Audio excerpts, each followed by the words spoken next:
Gracias. Buenas noches a todos. Soy el doctor Restituyo, presidente de LAPSI, que es la Asociación Hispana de Profesionales de la Salud. En breve, el doctor Guzmán, nuestro invitado, estará con nosotros. Hoy, miércoles 19 de febrero, eh, presentará su conferencia sobre una actualización en lo que es el fallo cardíaco, insuficiencia cardíaca, nuevo tratamiento que se utilizan en este año. Así que en breve estamos esperando ya la entrada del profesor, doctor Eliezer Guzmán, pero antes algunos 3 o 5 minutos de algunas informaciones básicas de nosotros, de la Asociación Hispana de Profesionales de la Salud. Como ya ustedes conocen, el fundador de esta institución es precisamente nuestro invitado de hoy, el doctor Eliezer Guzmán, que fue su primer presidente. Luego le siguió la doctora Frances Robles, también estuvo el doctor Bautista. A ellos le agradecemos que hace 36 años pensaron en integrar a los profesionales, no solamente dominicanos, sino también latinos. Y hoy por hoy esta asociación es la única en New York, en New Jersey y podemos decir en todo Estados Unidos que tiene todas las profesiones de la salud. Eso incluye enfermeras, psicólogos, nutricionistas y también dentistas. Pero TVA Si Tu Voz es otra historia que ustedes ya son parte de ella. Algunos son nuevos, lo están conociendo hoy. Surgió en la pandemia, ya sobrepasamos 5 años y aquí está el consejo, los profesionales que nos ayudan de una manera u otra con referimiento, como la doctora Silvia Alcántara, el doctor Williams, doctor Ruiz, Elba, Yocasta y también la doctora Raiza Portorreal. TVA que usted puede entrar, hacerse miembro, suscribirse. Cuando le interesa alguna conferencia o le haya gustado, puede darle like, como decimos, escribiendo TVA. Fíjense que ya estamos en 7.500 suscriptores. Si usted no está suscrito, le invitamos a que se suscriba. Y conferencias, ahí usted puede encontrar 1.776 videos diferentes, dice hoy el reporte de YouTube, que dice que ahí usted va a encontrar muchos temas que podrían ser de interés. Si a alguien le interesa hacerse miembro, usar su celular, puede tomarle foto a este código de barra y por ahí va a encontrar la forma de convertirse en miembro de este canal, recibir notificaciones, porque ahora se está transmitiendo en vivo en YouTube y todo el que está suscrito automáticamente le llega la notificación que cuando usted tenga tiempo puede oírla y verla. Usted puede ser miembro de esta institución si tiene una copia de su título como médico, enfermera, psicólogo, laboratorista y tiene una membresía de $100 por el año y va a recibir bastante beneficio. Pero no quiero perder tiempo en decirle los beneficios y solamente decirle que ojalá nunca llegue a necesitar los tantos beneficios que esta asociación puede ofrecerle a ustedes en momentos difíciles o en momentos que usted, como lo ha hecho en estos 36 años. Aquí está la lista de los profesionales que pueden ser miembros, que ya ustedes lo conocen. El doctor Guzmán es invitado nuestro, no hay conflicto de intereses. Eh, y además recordarles que con las certificaciones cortas como asistente médico, asistente de terapia física o asistente dental, también, o flebotomy, sacar la sangre, usted puede hacer esta certificación con nosotros y obtener un empleo rápido. Quiero ya finalizar con dos eventos que estamos promoviendo para que ustedes los conozcan. Si está por el área de New York, New Jersey, o puede acompañarnos, que vamos a tener el Congreso Médico Anual Internacional, que es el número 19, y se va a celebrar precisamente en el Hospital Montefiore, en el área de donde está el doctor Domingo Peña. Está invitado a participar y traer sus invitados. Eso va a ser en el Montefiore, el sábado algunos talleres y el domingo el Congreso, 17 y 18 de mayo de este año. Así que este es el preprograma que vamos a tener. Vamos a entregar el premio al doctor Marco Charles a profesionales distinguidos y estamos tratando de organizar nuestra gala 35 aniversario en ese fin de semana, que cuando usted reciba la invitación sepa de qué se trata. Así que esperamos que nos apoyen, que estén ahí o correr la voz.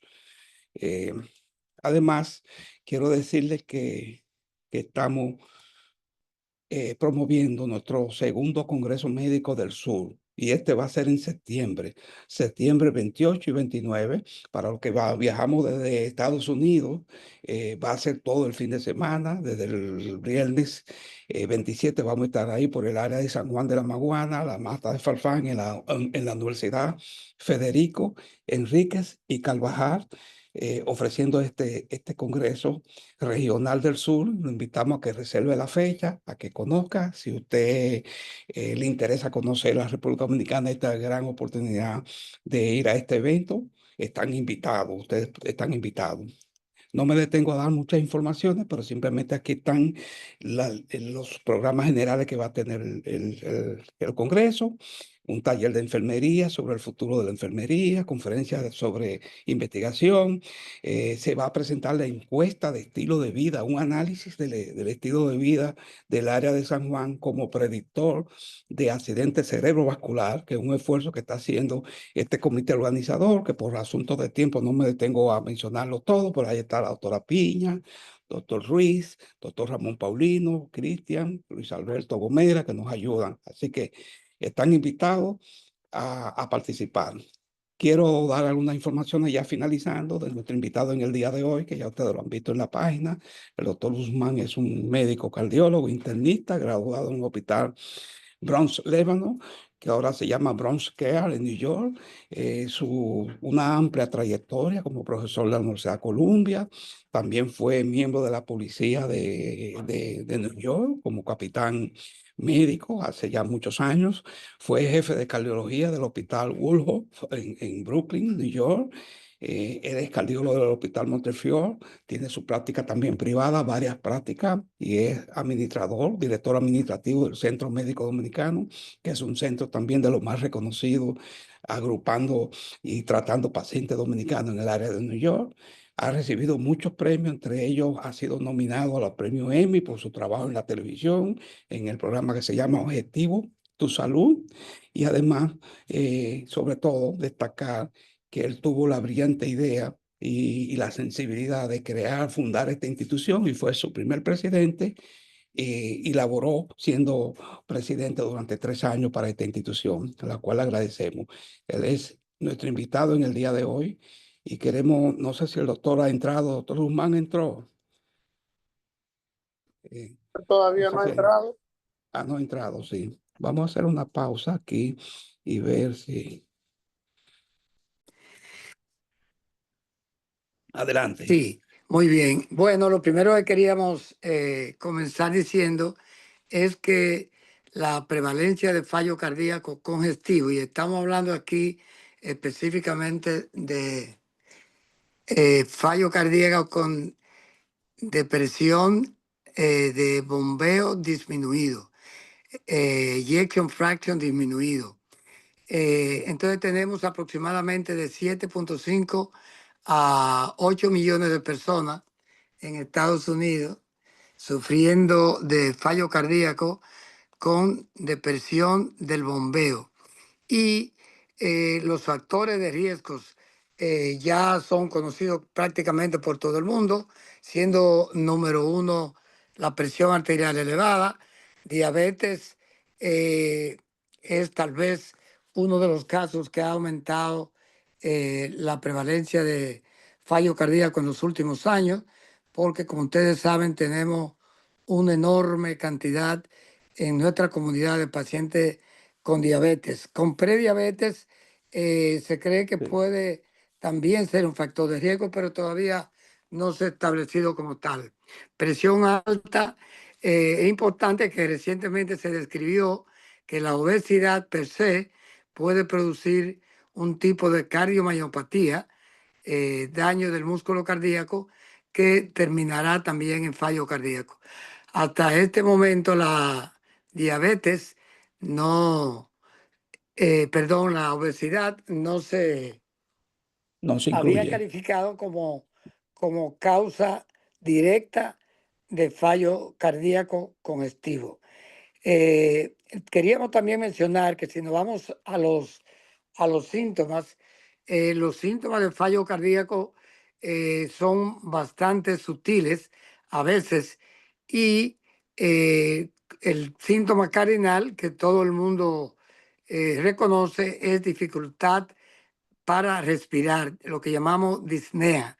La disnea puede ser y es progresiva, inicialmente apareciendo como dificultad para respirar al esfuerzo. Usted camina, usted sube escalera y entonces tenemos esa dificultad para respirar, que puede ser o no asociado con fatiga, dependiendo del grado de insuficiencia cardíaca.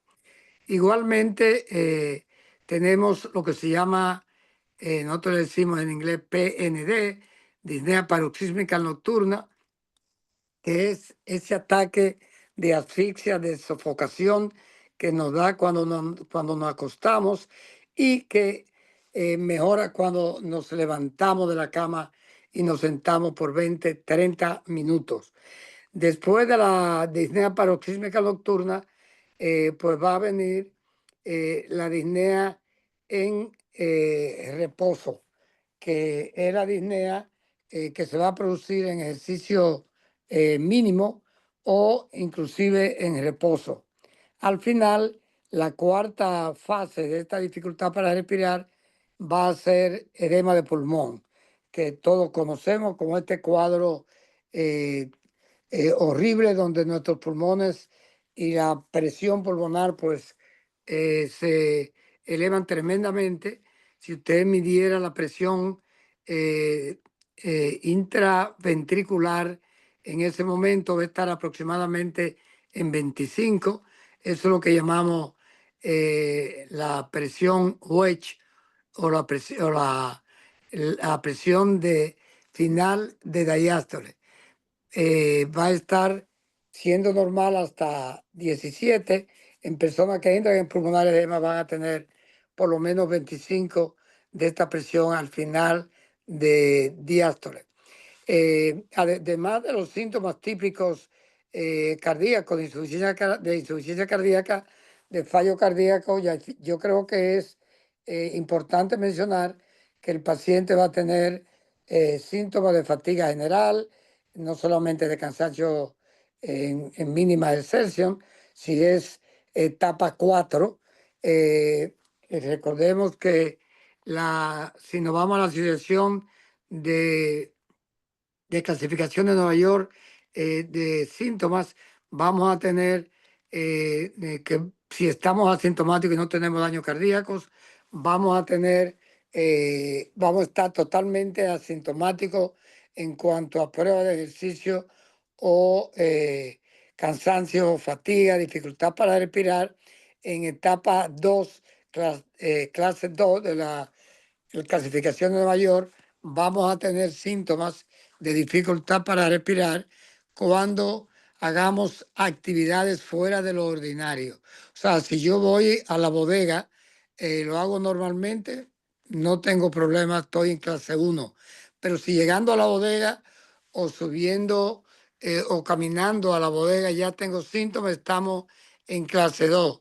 Si tengo síntomas en menos de actividad ordinaria, o sea, si yendo a la bodega ya tengo dificultad para respirar, ya estamos en clase 3 y clase 4 sería de nuevo dificultad para respirar, fatiga en no ejercicio. Estando tranquilo y sentado vamos a tener problemas. Hay una clasificación del Colegio Americano de Cardiología que yo creo que tal vez es más interesante y es la que clasifica al paciente que está a riesgo de fallo cardíaco porque es obeso, es hipertenso, porque consume mucho alcohol, porque tiene diabetes, dijimos, porque tiene historia de enfermedad coronaria, recordando que la enfermedad coronaria, la cardiomyopatía isquémica, es la causa del 60-65% de los fallos cardíacos en este país.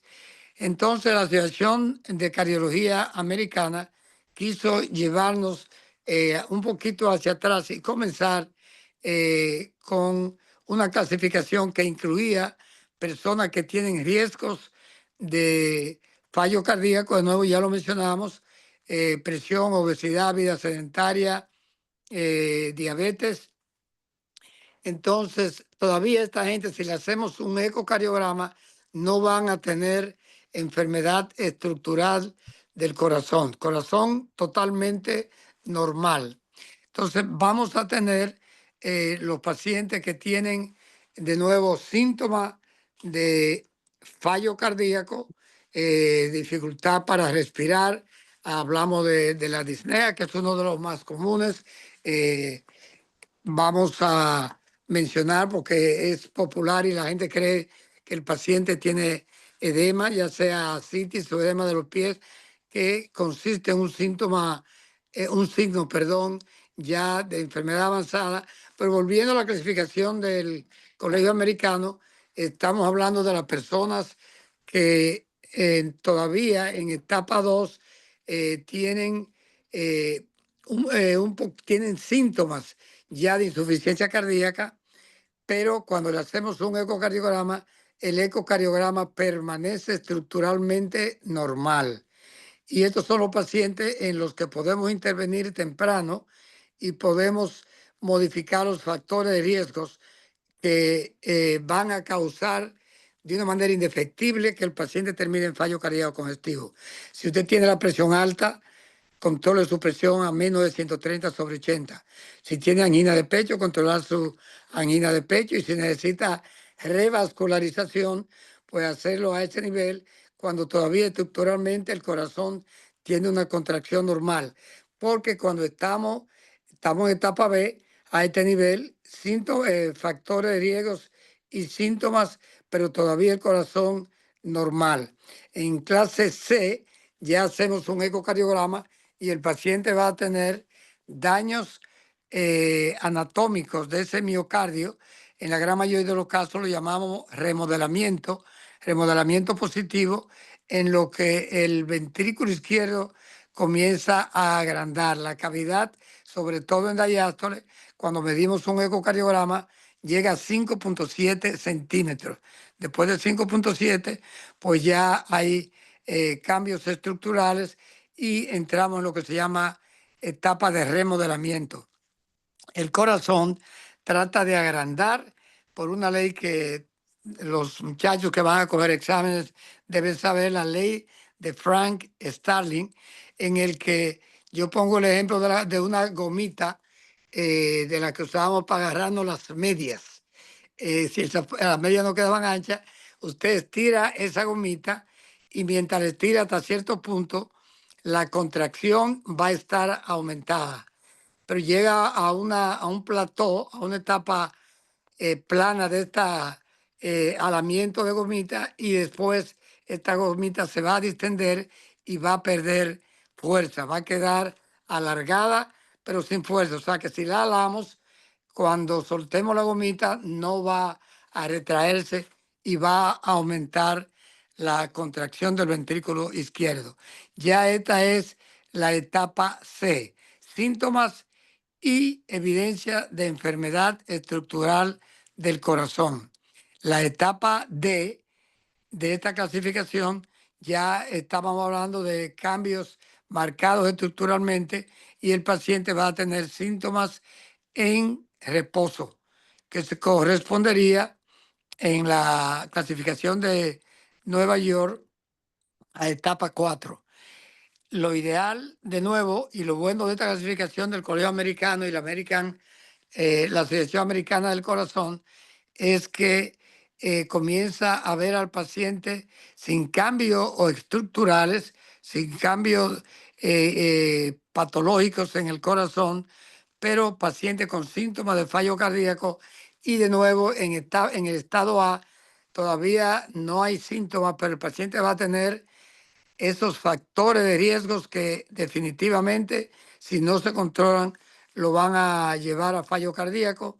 Y de nuevo hablamos de angina, hablamos de presión alta, hablamos de sedentarismo, hablamos de obesidad, hablamos de diabetes, que particularmente da dos tipos de fallo cardíaco. El fallo cardíaco con fracción de eyección preservada o medianamente reservada, que es una nueva clasificación, o fallo cardíaco con disminución del bombeo, menos de 40 a 49% es fallo cardíaco con ligeramente reducida fracción de eyección y fallo cardíaco ya con función preservada en la que el ejection fraction, la fracción de eyección, se va a mantener por encima de 50.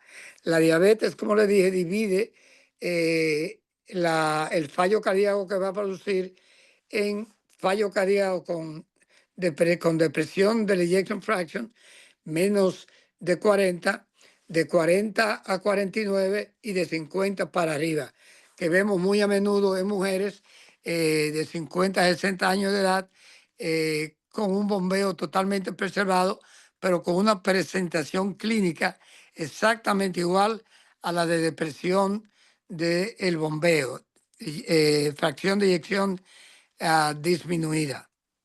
Pero bueno, el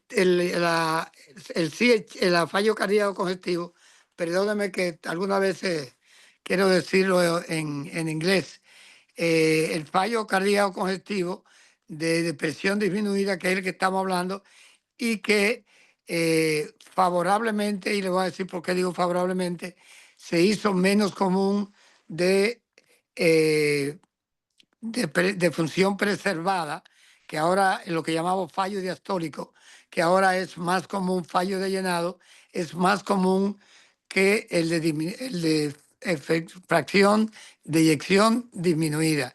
¿Por qué es más común? Porque dijimos que todavía la causa más común de depresión disminuida es enfermedad coronaria.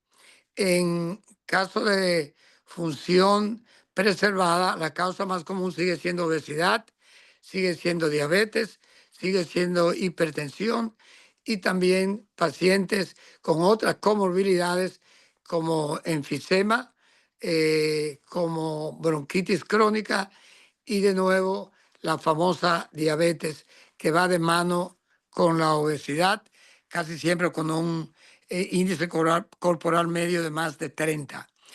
Pero esta enfermedad que tiene una letalidad, una mortalidad tan grande o peor que cualquier tipo de cáncer, eh, una mortalidad a los 5 años de 50%, y si revisamos la mortalidad de cáncer de seno, cáncer de colon, cáncer de estómago, con los nuevos tratamientos, el paciente en la gran mayoría de los casos vive más que 5 años, incluyendo el cáncer de páncreas detectado en etapa temprana. O sea que el fallo cardíaco es una enfermedad letal y lo triste de todo esto es que inicialmente en los primeros estados, como le dije, el paciente puede estar prácticamente asintomático, los síntomas son muy sutiles. Me cansé caminando, pero comí demasiado. O me cansé porque tenía tiempo que no caminaba.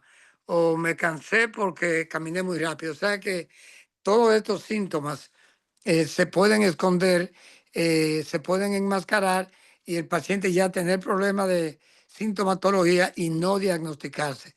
El no diagnosticarse de manera indefectible va a terminar en una fase, en un estado más avanzado y característicamente el fallo cardíaco congestivo es el diagnóstico, es la enfermedad que tiende a ser la causa más frecuente de admisión hospitalaria. O sea, no hay otra condición, no hay otra patología que lleve al paciente tantas veces al hospital como la insuficiencia cardíaca. Después, lógicamente, que el paciente tiene cambios estructurales y síntomas establecidos.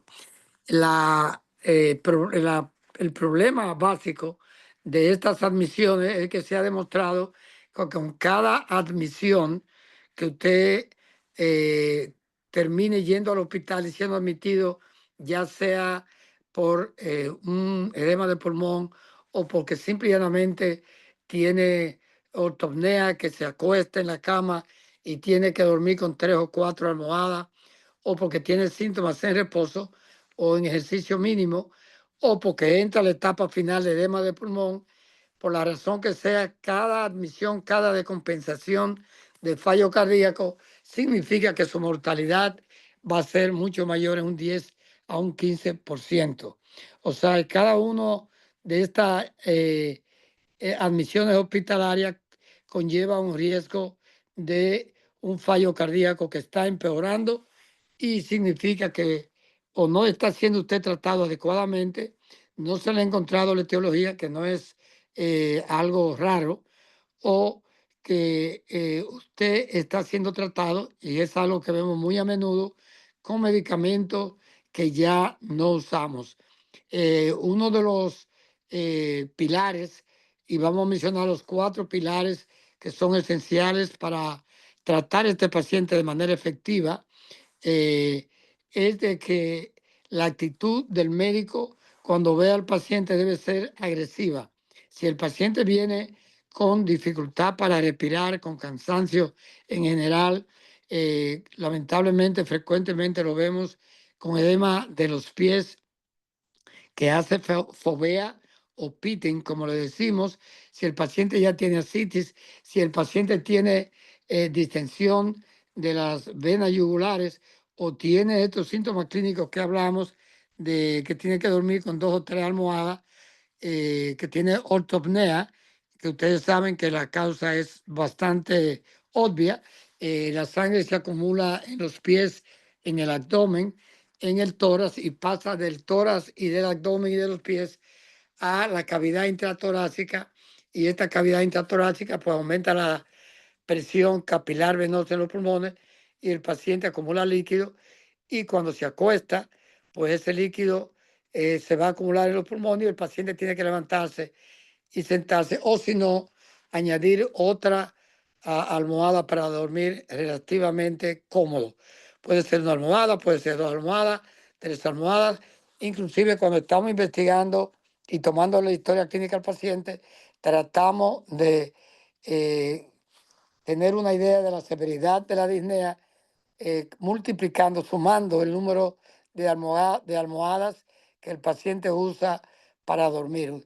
Disnea de 1 almohada, de 2 almohadas, de 3 almohadas, y esto nos da una idea bastante clara del grado de disfunción cardíaca. Puede ser sistólica o, como le llamábamos antes, diastólica, con función preservada con una fracción de eyección de más del 50%. Pero bueno, vámonos al tratamiento, que tal vez es la parte que he mencionado en 2 ocasiones. Y lo fundamental es que tenemos que entender que cuando ese bombeo comienza a disminuir o el corazón comienza a dilatarse, los mecanismos de defensa que se llaman ayudar a este corazón que está desfalleciente son primeramente la estimulación del sistema simpático. En otras palabras, se va a llamar la producción de adrenalina, de noradrenalina, epinefrina. Esta epinefrina va a inducir vasoconstricción y va a dirigir la poca sangre que este corazón está bombeando y lo va a mandar a los órganos que considera importantes. Número 1, el mismo corazón que necesita alimentarse, necesita que en diástole esas coronarias le llegue sangre para que no se produzca un infarto cardíaco. Igualmente tenemos que mantener la memoria, la conciencia abierta, y el cerebro es un órgano que también se va a proteger. Y tercero, se va el riñón. La disminución de sangre al riñón se produce relativamente temprano en el síndrome de fallo cardíaco, y es tal así que 50% de los pacientes que tienen fallo cardíaco van a tener algún grado de fallo renal. Y si no, y es muy importante que hagamos esto y que recordemos este término, microalbuminuria. Tenemos que hacer este estudio, que no cuesta nada, es fácil de hacer, y si tenemos más de 30 miligramos por decilitro de albúmina en la orina, pues entonces ya este paciente va a entrar en fallo renal, y va a ser el primer signo antes de que el riñón comience a fallar, que nos va a anunciar que el riñón puede estar fallando. Y tenemos medicamentos que no teníamos antes, que combaten de una manera súper efectiva la presencia de microalbuminuria. Pero de nuevo, nos vamos a la terapia del fallo cardíaco. Es importante que entendamos que si no hacemos un ecocardiograma, va a ser muy, muy, muy difícil que tengamos una idea de en qué etapa de fallo cardíaco vamos a encontrar a este paciente. Recuérdense que hay una etapa nueva que se llama fallo cardíaco con reducción ligera de fallo de ejection fraction, de bombeo cardíaco, de fracción de eyección. Ese cálculo que le llevas, esa fracción de eyección de 40 a 49, es imposible, vuelvo y repito, imposible determinarla a menos que no hagamos un ecocardiograma y midamos la capacidad de bombeo, la fracción de eyección. Y esto es importante porque cuando vemos un paciente que tiene una fracción de eyección de 40, por ejemplo, 42, 43, usted no sabe si está cogiendo el paciente caminando hacia abajo en la cuesta y se va a poner peor, o por el contrario, está mejorando y va de 42, 44 hasta llegar a 50 y va a hacer una función preservada con síntomas de fallo cardíaco. O sea que cuando tengamos la menor idea o cuando el paciente tenga factores de riesgo múltiples, pues entonces tenemos que lamentablemente recurrir al ecocardiograma. El electrocardiograma nos va a dar bloqueo de rama izquierda en fallo cardíaco con disminución disminuida, pero este hallazgo de el BBB, como le decimos en inglés, bloqueo de rama izquierda, puede ser un poco tardío y muy a menudo vamos a encontrar pacientes que van a tener un fallo cardíaco bastante avanzado con una fracción de eyección de menos de 35%, por ciento, y su electrocardiograma va a ser prácticamente inespecífico, normal, y el electrocardiograma no nos va a ayudar. O sea que tenemos que partir del ecocardiograma para clasificar en qué estado de fallo cardíaco el paciente está y comenzar al tratamiento de este fallo cardíaco con los 4 pilares de tratamiento que van a prolongar la vida de este paciente, van a disminuir la muerte de repente del paciente con fallo cardíaco, que es más de 30%, y es una de las maneras con que el paciente muere cuando tiene fallo cardíaco congestivo.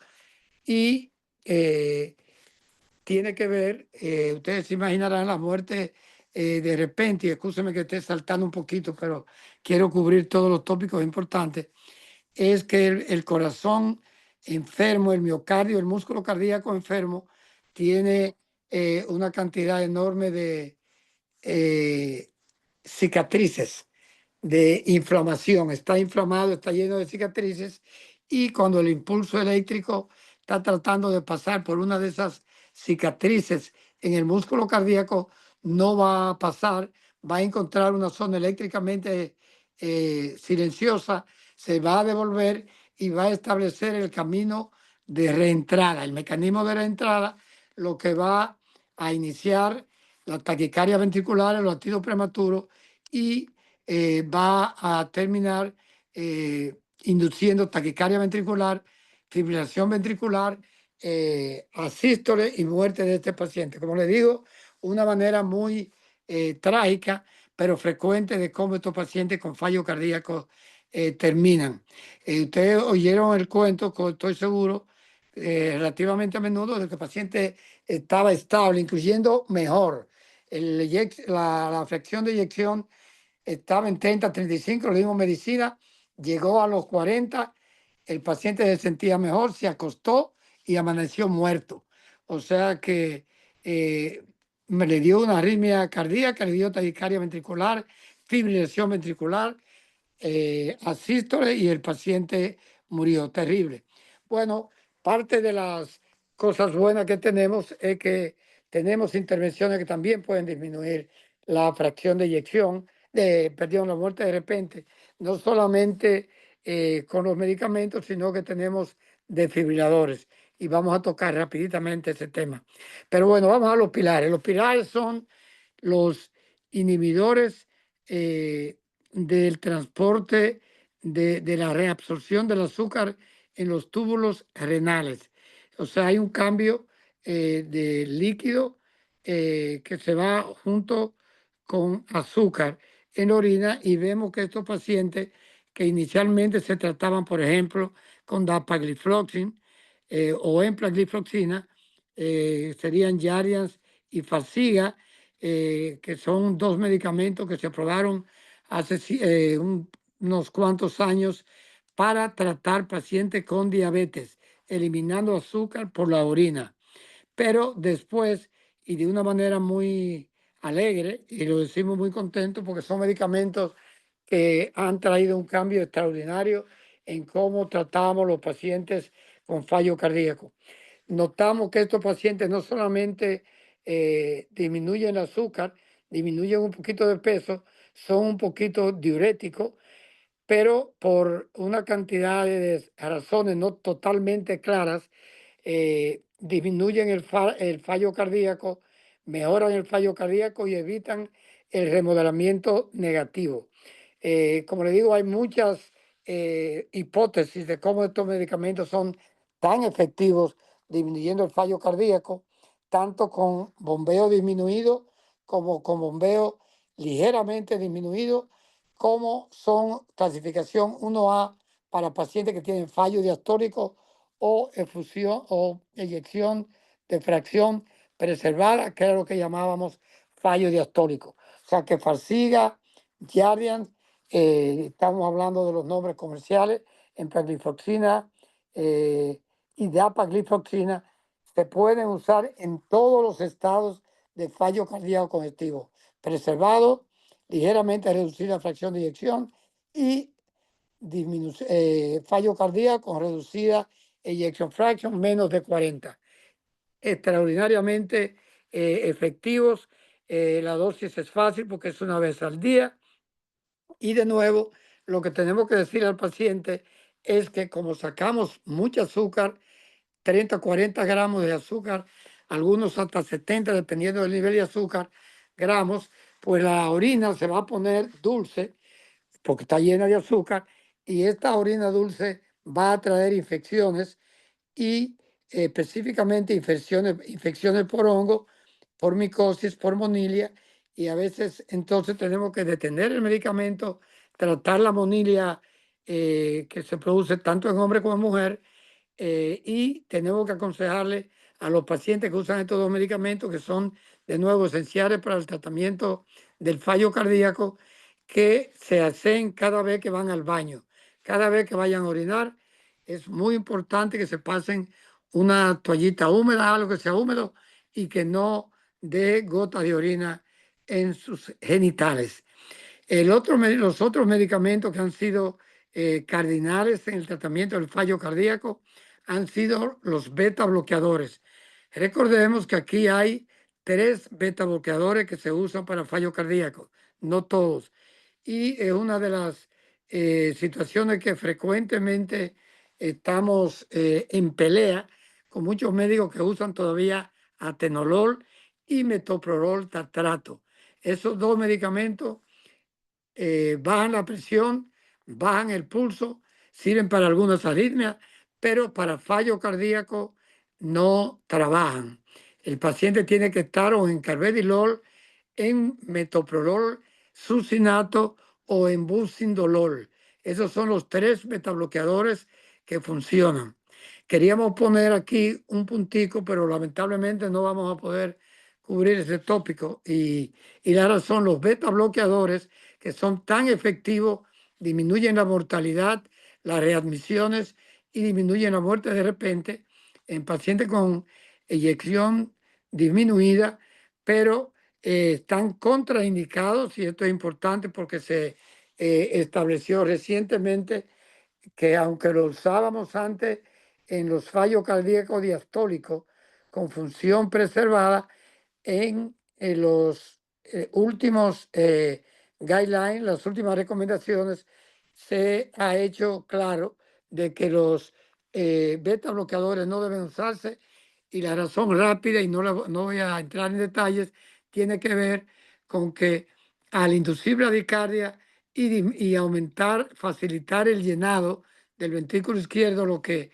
teóricamente mejoraba la fase diastólica, se demostró que aumentan la presión al final de diástole, lo que llamábamos presión de cuña, o en inglés PCW, que es lo que medimos cuando metemos un Swan-Gai. Lo podemos medir ahora cuando hacemos también un ecocardiograma, pero son detalles un poquito más complejos. Bueno, hablamos de los beta bloqueadores, qué usar, qué no usar.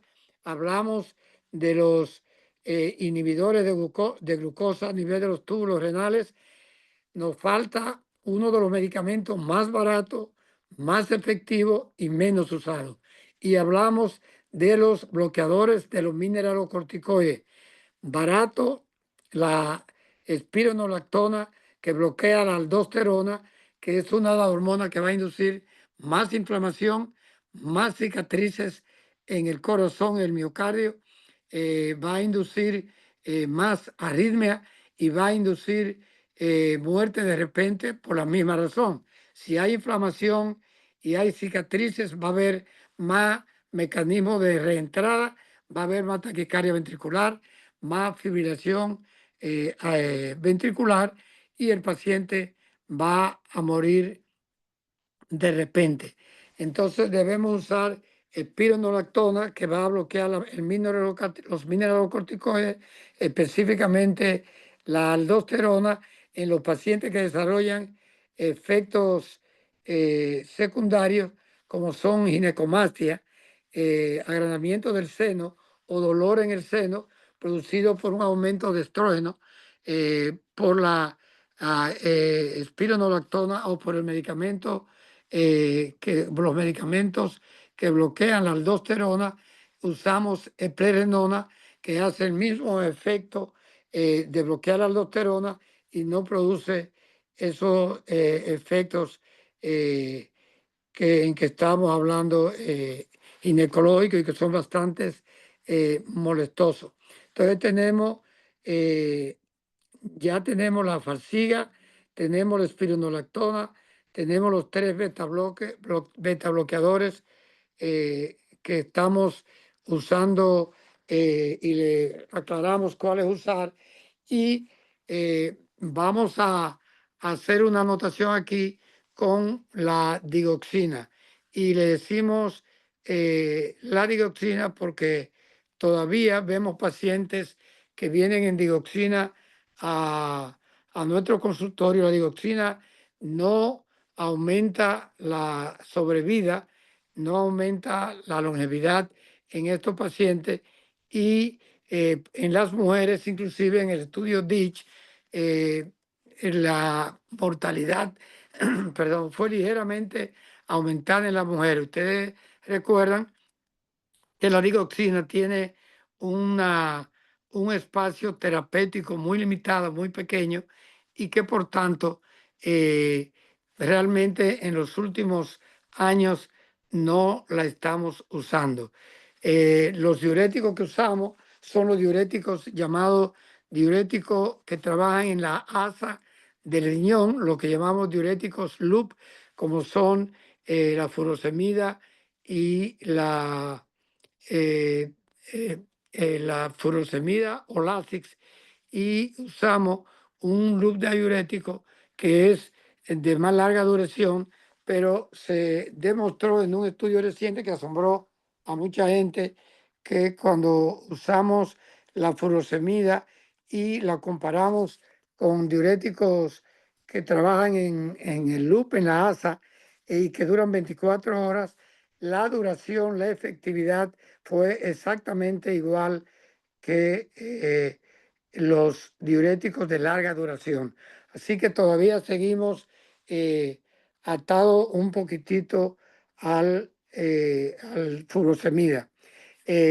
Otros elementos que han demostrado ayuda a nivel de fallo cardíaco congestivo son los medicamentos que trabajan a nivel del glucagón, lo que llamamos, esto es un poquito difícil traducir, pero lo que los estimulantes de los receptores agonistas del glucagón, que son como los famosos Ozempic que usamos para disminuir la obesidad de una manera importante, el tirzepamida, que es el Mounjaro, el Ozempic, como ustedes saben, es el semaglutide, que se cree que prontamente se va a incluir en el tratamiento de fallo cardíaco congestivo.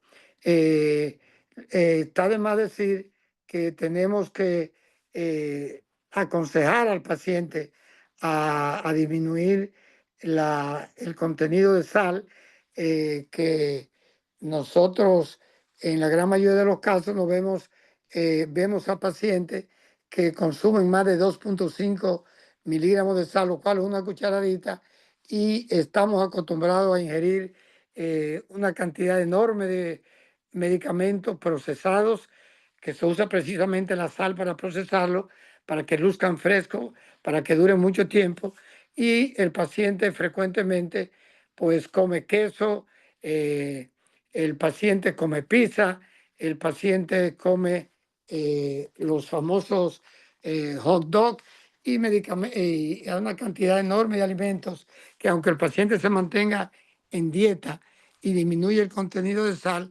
pero va a consumir esos alimentos, por así decirlo, que al final tienen un contenido de sal bastante elevado.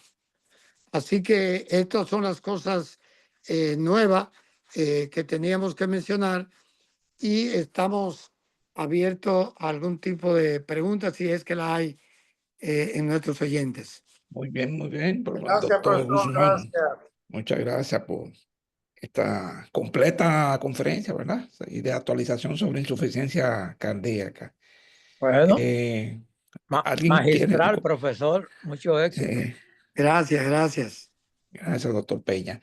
¿Alguien tiene algún comentario o pregunta? Veo que han entrado muchos internistas, médicos familiares. ¿Alguna duda o alguna inquietud que quieran hacerle al doctor Guzmán? Pueden abrir su micrófono. Doctor Guzmán, en lo que alguien hace pregunta, usted que tiene ya tantos años, ya usted está sobrepasando 3 décadas viendo pacientes con insuficiencia cardíaca o enfermedad del corazón. Sí, Siempre se ha hablado y más usted que ve afroamericanos, latinos y otras comunidades, se ha hablado de las los inhibidores de la disparidades. angiotensina, así que lo iba a dejar para último, y la Sí, pregunta es importantísima. Y gracias por recordarme sí, que creo que hablé de 3 pilares y pasé a los diuréticos, pero sí. es esencial que todo paciente que tenga fallo cardíaco use bloqueadores de la angiotensina, eh, porque los bloqueadores de la angiotensina, tal vez hasta este momento, y tal vez comparándolo con los beta bloqueadores y los mineralocorticoides como el espironolactona, son los medicamentos más efectivos para enderezar el camino del paciente con fallo cardíaco, que de no interrumpirlo, pues van a caer en etapa 4, y, como le dije, con una mortalidad de un 25% anual. Algunos autores hablan de un 30%, pero una mortalidad extraordinariamente excesiva y horrible.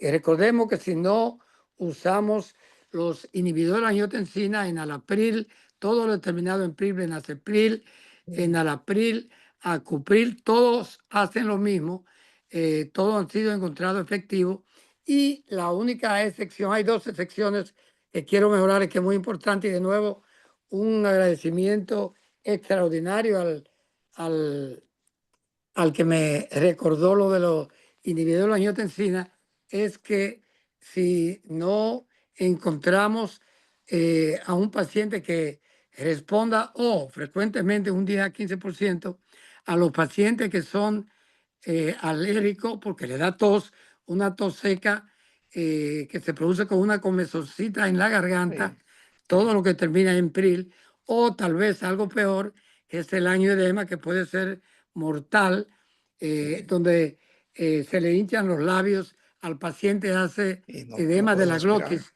El paciente entonces tiene que ser descontinuado el inhibidor de la angiotensina, que es una lástima porque son baratos, nos sirven para la presión, protegen el riñón y son sumamente efectivos para disminuir la mortalidad y el empeoramiento del paciente con fallo cardíaco.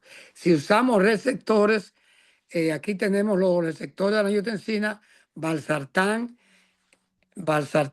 tenemos a Atacán, tenemos a losartán, y es importante que recordemos que el valsartán solamente se ha usado en el estudio VALHEAD, que se llama, pero en 2 dosis al día. En la gran mayoría de los casos, nosotros usamos valsartán para tratar presión alta, para proteger el riñón, una vez al día. En pacientes con fallo cardíaco, el único estudio que demostró mejoría fue usando valsartán 2 veces al día. Aquí yo le tengo una, ojalá que lo podamos ver, Sí. una, Se ve algo, sí. si yo vamos a comenzar a moverlo Sí. de manera, comenzando con los ACE inhibitor, los ARNI, que es el Entresto. El Entresto es una combinación de valsartán con un medicamento llamado sacubitril, que es lo que forma el Entresto y que es más activo es más activo que los inhibidores de la angiotensina y los inhibidores, los bloqueadores de los receptores de la angiotensina. Como ustedes pueden ver aquí en esta columna, comenzamos con los inhibidores de la angiotensina, nos movemos a los bloqueadores de los receptores de la angiotensina, hicimos el aclarando de valsartán, que tiene que usarse 2 veces al día, y usamos esto cuando el paciente es alérgico a los inhibidores de la ECA, así como le llamamos en español, inhibidores de los medicamentos que terminan en pril. Monopril, ya lo mencionamos, Sí. el Vasoté, que es el enalapril, el Quinapril, el Benacepril. El paciente desarrolla tos o el paciente desarrolla angioedema, tenemos que movernos a uno de los receptores, pero de manera cuidadosa. Si no tolera o la reacción que hizo de angioedema fue muy peligrosa, lo llevó casi a la muerte, entonces usamos una combinación que es más efectiva o tan efectiva que los inhibidores de la angiotensina, que es una combinación de hidralazina de 25 a 50 miligramos 4 veces al día con isordil. El isordil también es 2 veces al día, lo que es una carga para un paciente que ya tiene que tomar 4 medicamentos. Tiene que tomar de nuevo la inhibición de la aldosterona, de los mineralocorticoides o el Prerenón, tiene que tomar los beta bloqueadores, tiene que tomar el inhibidor de la angiotensina, y que no se nos olvide, tiene que tomar Farxiga o Yarias, los dos más populares, los inhibidores de la reabsorción del azúcar en el riñón. Y con estos 4 medicamentos nosotros vamos a lograr que un número muy importante, más del 50% de los pacientes con falla cardíaca, vayan a mejorar y pasen de una falla cardíaca con bombeo disminuido a un bombeo mucho menos disminuido, una calidad de vida mejor.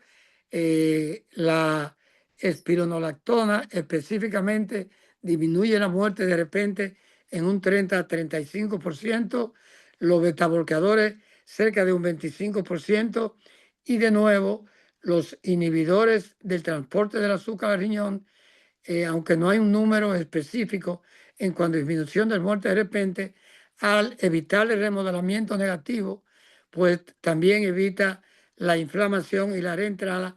Esto es uno de los mecanismos con los que se cree trabaja, es antioxidante y además la fasciga y la yardias tienen propiedades antisimpáticas, o sea que actúan como beta bloqueadores. Es una lástima que cuando vemos pacientes con 35% de bombeo, la gran mayoría no están en uno de estos medicamentos, se están usando los medicamentos inadecuados, no están en Yaria o Farcía, se le está dando atenolol o se le está dando metoprolol tartrado, se le está dando no torsemida o furosemida, que es el diurético de larga duración que mencionamos.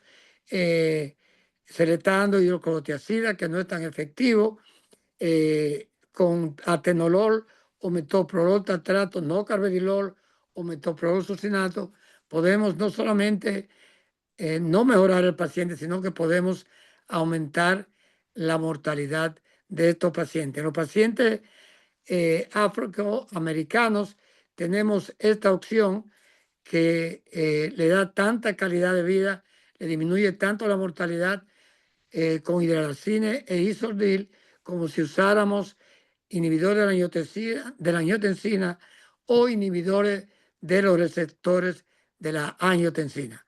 Gracias por la pregunta. Muchas gracias, Sí. doctor. Doctor, Doctor, aprovecho. Sí, alguien más. Adelante. Domingo Peña, saludos. Domingo. Sí. Bien, ¿Cómo buenas está, noches. Domingo? Bien, gracias. Nos recordó gratos momentos con el doctor Chan Aquino y el doctor Francisco Cano González y todos esos profesores. Una Gracias, gracias. paciente de 90 años de edad, conocida de muchos años, hipertensa, obesa, tratada por su hipertensión, entre otras cosas, con Aldomed y esos medicamentos que se usaban, que una noche desarrolla una dificultad respiratoria y hay que llevarla y se encuentra una saturación muy disminuida, es intubada y a los 3 o 4 días pues se le hace una prueba y se retira la intubación para ver si responde. ¿Cuál pudiera haber sido la dinámica envuelta? ¿Qué grado de insuficiencia cardíaca tenía? Cardiomegalia. ¿Qué Sí, grado de esta paciente estaba en estado 4, lamentablemente un corazón grande, se presentó con edema de pulmón, de nuevo que es la etapa final de la disnea que describimos de estos pacientes inicialmente, que solamente sienten dificultad respiratoria en esfuerzo, al caminar, al levantar algo pesado, y esta paciente ya llegó a una etapa sumamente avanzada, se estaba tratando con un medicamento metildopa, Aldomed, como se conoce comercialmente, que lamentablemente, además de bajar la presión, sobre todo en mujeres embarazadas, no tiene absolutamente ningún tipo de beneficio que no sea bajar la presión en el aspecto de falla cardíaca congestiva. Como hablamos, estos 4 pilares, estas 4 columnas que sostienen a este paciente, lo mejoran y lo sacan de prácticamente de la muerte, son los beta bloqueadores, son la espironolactona, son la Farxiga y la Jardiance, y son, número 1, los inhibidores de la ECA, inhibidores de la angiotensina o de los receptores de la angiotensina.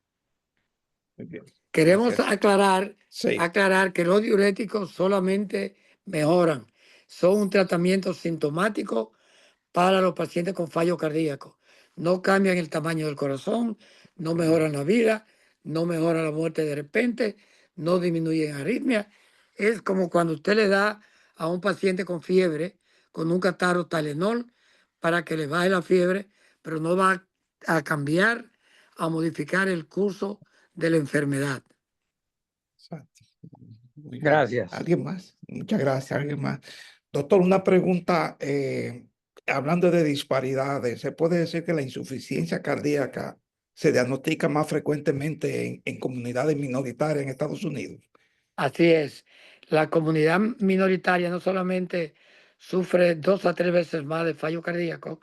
Primeramente, comemos malo. Segundo, no vamos al médico y somos hipertensos, y como la hipertensión, una de las causas más frecuentes del fallo cardíaco, no da síntomas, es el asesino silencioso. Cuando llegamos ya tenemos el corazón grande. Tercero, nos gusta tomar alcohol y se nos olvidó hablar de que el alcohol es lamentable, es una de las causas más frecuentes que vemos cardiomyopatía alcohólica en pacientes que ingieren alcohol. Se le ha dado la fama totalmente equivocada al alcohol, que tomar alcohol puede mejorarnos la duración de vida y que puede evitar enfermedades cardíacas, y es exactamente todo lo contrario. Entonces, terminamos primeramente con obesidad, que es 2 veces más frecuente en hispanos, comiendo mal, comemos salado, comemos salchichón, comemos salchicha, Sopa, mucha comemos sopa. cantidades enormes de comida, la cantidad de comida que debe comerse 3 personas, nos la comemos en un restaurante, estos hispanos que nos dan arroz, habichuelas, mucha carne, casi siempre salada, mucho aceite, grasa saturada, y al final nos dan un postrecito que nos va a engordar, y a veces una cola como parte de un paquete que incluye arroz, habichuela y carne. Sí, sí. Un tres leches, Sí. un tres leches. Un tres leches, exactamente. Un tres Exactamente. leches. O sea que tenemos la obesidad, no vamos donde el médico, no sabemos nuestra presión, no cuidamos nuestro peso, no llevamos dieta adecuada y no hacemos ejercicio. 5 condiciones que nos empujan a terminar con fallo cardíaco. Sí, doctor, no queremos abusar más de su tiempo. Yo sé que hacía mucho tiempo que estábamos tratando de traerlo por aquí y lo ha hecho con con una enfermedad muy frecuente y triste, ¿verdad? Porque es el pan Exacto. diario de cada día. Y agradecerle su tiempo y su paciencia en el día de hoy con esta interesante conferencia. Muchísimas gracias. Siempre estamos a sus órdenes. Esperamos verlo, que usted no había entrado, que vamos a tener el Congreso en mayo. Esperamos, si está por aquí, verlo ahí, o si no, en San Juan de la Maguana, que vamos a estar en San Juan en septiembre. Que Muy quizá, bien. Uno de las quizá dos, ahí nos veremos. ahí nos veremos. Sí. Muchas Definitivamente. gracias a todos ustedes. Gracias, buenas noches a todos. Gracias. Buenas noches. Gracias. Buenas noches.